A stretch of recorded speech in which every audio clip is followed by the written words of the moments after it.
Market पर नजर डालते हैं। याद रखें पिछले कुछ दिनों से काफी एक्शन कमोडिटी मार्केट में दिखा है। डोनाल्ड ट्रंप की पॉलिसीज, टैरिफ को लेकर, उसके बाद ईयू पर उन्होंने टैरिफ लगाए थे, उस पर रोक लगाई, जिसके चलते कई सारे ट्रिगर्स थे। Over the weekend OPEC plus का आउटकम निकल कर आया, जिसका डायरेक्ट इंपैक्ट ऑयल मार्केट पर भी दिखा। याद रखें ओपेक प्लस फिर एक बार सप्लाई बढ़ाना चाहते हैं। जुलाई के महीने में तीसरे महीने लगातार output hike OPEC plus group ने अनाउंस किया है। और इसके अलावा जियोपॉलिटिकल टेंशंस है, जिसके चलते कच्चा तेल का सप्लाई कम होने की उम्मीद है, तो थोड़ा सा कुशन ऑयल मार्केट में उसके चलते दिखा। तो ओपेक प्लस के आउटकम के बावजूद कल के सत्र में भी तेजी दिखी थी कच्चे तेल में, और आज भी तेजी के साथ ही कारोबार करता हुआ। लेकिन सेफ हेवन अपील जो सोने की है, उसमें भी पिछले कुछ महीनों से अच्छी खासी तेजी दिखी है। और कल भी एमसीएक्स पर सोना और चांदी तेजी के साथ बंद होता हुआ नजर आया। 2.5% की तेजी सोने पर दिखी और करीब 4% की तेजी चांदी पर कल के सत्र में दिखी थी। लेकिन कमोडिटी मार्केट पर रणनीति बताने के लिए अब हमारे साथ टेक्निकल एनालिस्ट भूपेश शर्मा जुड़ चुके हैं। भूपेश जी, बहुत बहुत शुक्रिया समय निकालकर ईटी नाउ स्वदेश पर जुड़ने के लिए।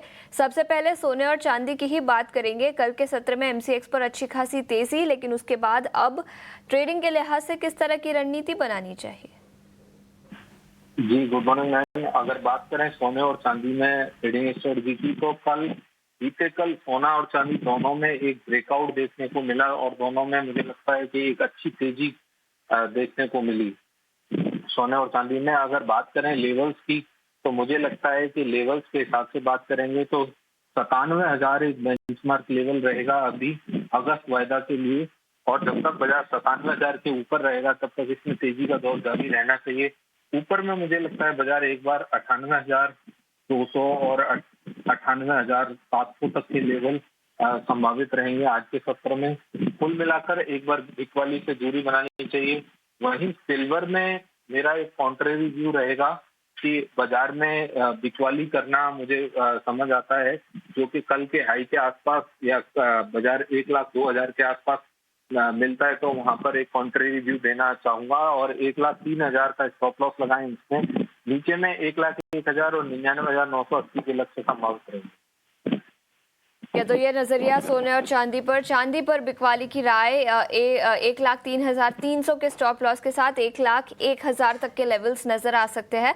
लेकिन इसके अलावा कच्चे तेल और नेचुरल गैस, यहाँ पर आपकी किस तरह की ट्रेडिंग स्ट्रैटेजी होगी आज?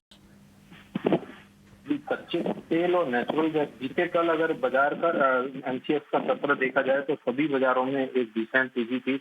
वहाँ उसमें कच्चा तेल और नेचुरल गैस भी शामिल थे। तो कल बीते सत्र में जो कच्चे तेल में तेजी आई है, मुझे लगता है कि कच्चे तेल में मेरी बिकवाली की सलाह रहेगी। 9,420-25 के आसपास कहीं भी बाजार मिलता है तो वहाँ बेचना चाहिए।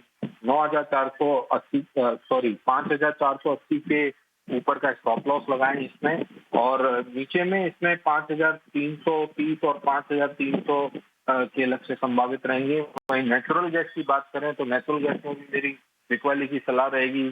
318 के आसपास इसमें बिकवाली करें। 322 का स्टॉप लॉस लगाएं, नीचे में 314 और 312 के लक्ष्य संभावित रहेंगे। ये नजरिया कच्चे तेल पर और नेचुरल गैस पर। लेकिन इसके अलावा इंडस्ट्रियल मेटल्स की बात करें तो यहाँ पर किस तरह का ट्रेड बनेगा आज?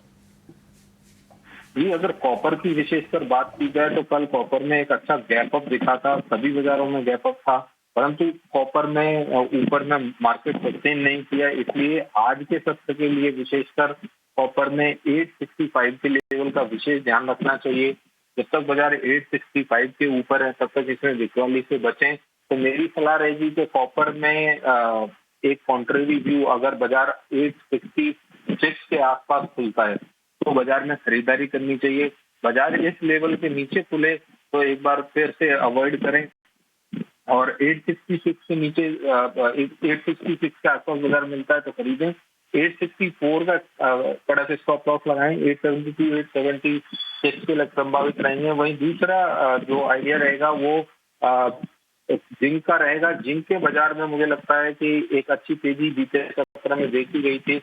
यहाँ एक बाजार में खरीदारी की सलाह रहेगी। 252 के आसपास कहीं भी बाजार मिलता है तो खरीदारी करनी चाहिए। नीचे में 251 का स्टॉप लॉस रहेगा, ऊपर में 250 5256 पे लगकर संभावित रहेंगे। ठीक है भूपेश जी, बहुत बहुत शुक्रिया समय निकालकर आज हमारे साथ ईटी नाउ स्वदेश पर जुड़ने के लिए और कमोडिटी मार्केट पर अपनी रणनीति बनाने के लिए। लेकिन आगे बढ़ते हैं। महीने की शुरुआत में अक्सर बड़े बड़े पैसों के काम होते हैं, जैसे सैलरी क्रेडिट आती है, बिल भरने होते हैं, खर्चों की प्लानिंग भी करनी होती है। लेकिन जिस तरह हम अपने खर्चों की प्लानिंग करते हैं, उसी तरह अपने निवेश की प्लानिंग करना भी उतना ही जरूरी होता है।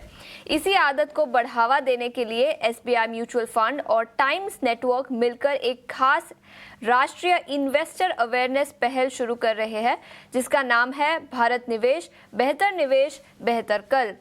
इस पहल का मकसद भारतीयों को लगातार निवेश करने की आदत को प्रोत्साहित करना है, ताकि वे अपना आर्थिक भविष्य सुरक्षित कर सके। तो इस पर अपनी नज़र ज़रूर रखें।